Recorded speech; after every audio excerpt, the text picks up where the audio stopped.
tired political attacks that worked once in the past aren't going to get you elected this time. And the reason is simple. Because people get it. Because they understand that if we get this wrong, there may be no turning back for America. That's why the second thing leaders want, that's the second thing that people want, are leaders that will come here to Washington, D.C. and stand up to this big government agenda, not be co-opted by it.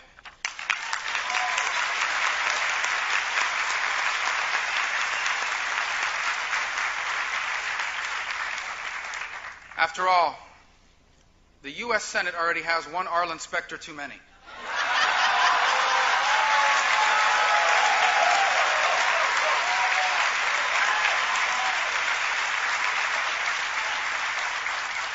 And after all, America already has a Democrat Party. It doesn't need two Democrat parties. Now, look, it's true, Americans do want leaders that will come to Washington, D.C. and work together to get things done. But that comes with a very important caveat. It depends what they're trying to do. If they're working to lower tax rates and simplify the tax code, they want us to work together.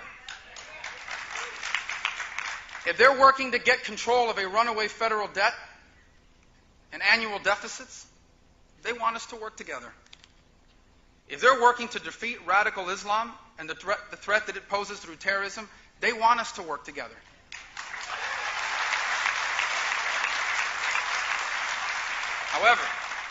However, if the goal is to abandon America's free enterprise economy, if the goal is to convert America into a submissive member of the international community, if the goal is not to fix America, but to change America, then they want leaders that are going to come up here and fight it every step of the way.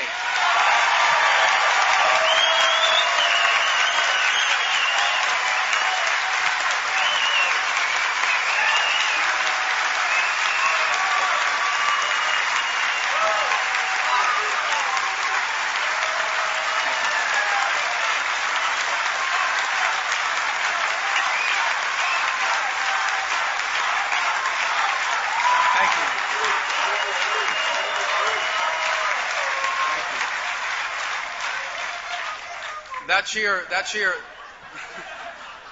I don't know what that one was, but that Marco cheer always worries me because I'm always afraid someone's going to start screaming polo and then it'll mess up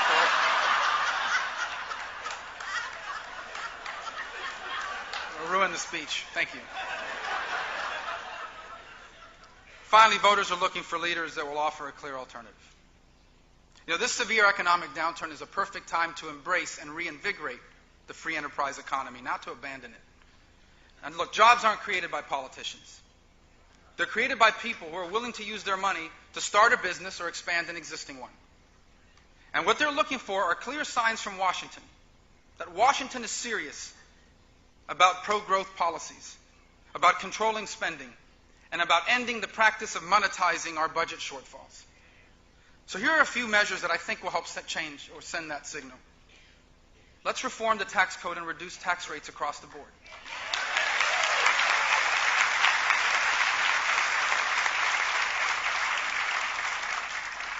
Let's eliminate double taxation by abolishing the taxes on capital gains, on dividends, on interest.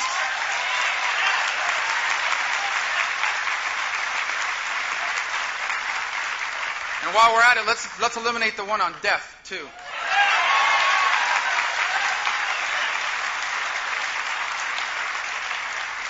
Let's significantly lower the corporate tax rate so it once again is competitive with the rest of the world.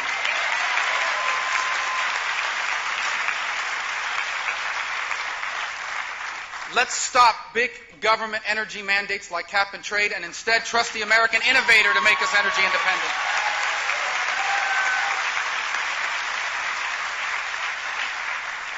Instead of having the federal government go out and open an insurance company, let's make a series of simple changes that puts the consumer in charge of health care spending in America.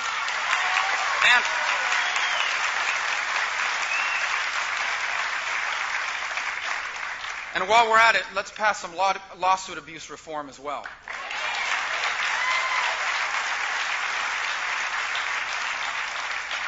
And finally, let's undertake serious measures that show that we are serious about getting control of our federal national debt. Now, Americans are also looking for clear alternatives on the issues of national defense. As I said earlier, there is no greater risk to this country than the risk posed by radical Islamic terrorists. Let me be clear about something. These terrorists aren't trying to kill us because we offended them. They attack us because they want to impose their view of the world on as many people as they can, and America is standing in their way.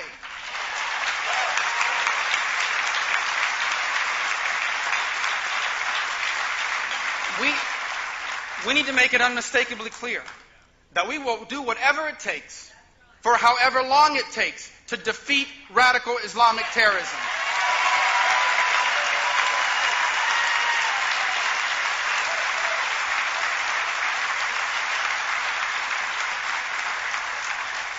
We will punish their allies like Iran. And we will stand with our allies like Israel.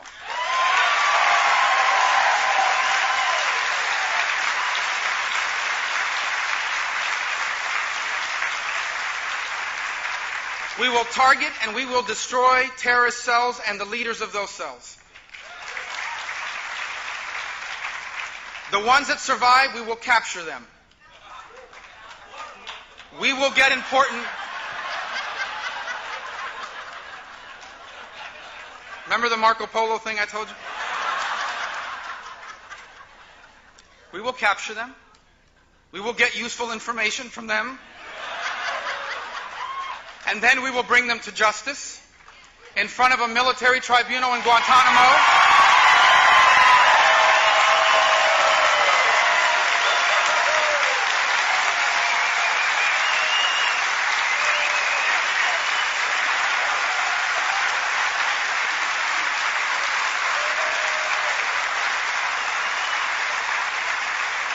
As I said, in front of a military tribunal in Guantanamo, not a civilian courtroom in Manhattan.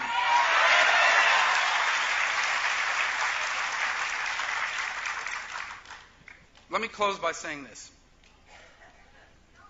For many of us who were born and raised in this country, including me, it's sometimes easy to forget how special America really is. But I was raised by exiles. By people who know what it is like to lose their country. By people who have a unique perspective on why elections matter, or lack thereof. By people who clearly understand how different America is from the rest of the world. And they've taught me this my whole life.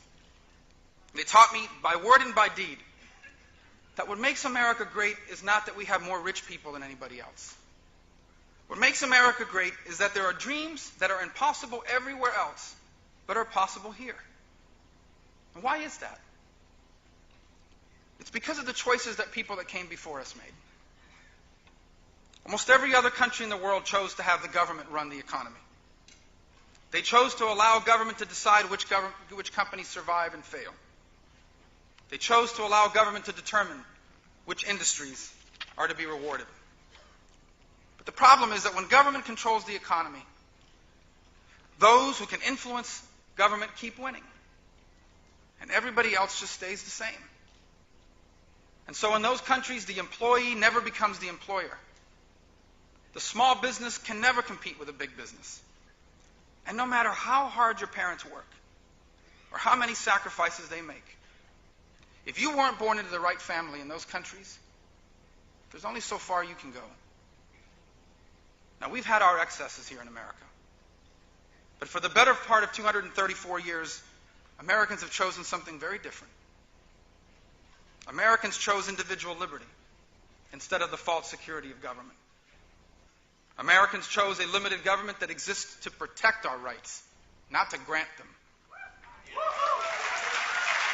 Americans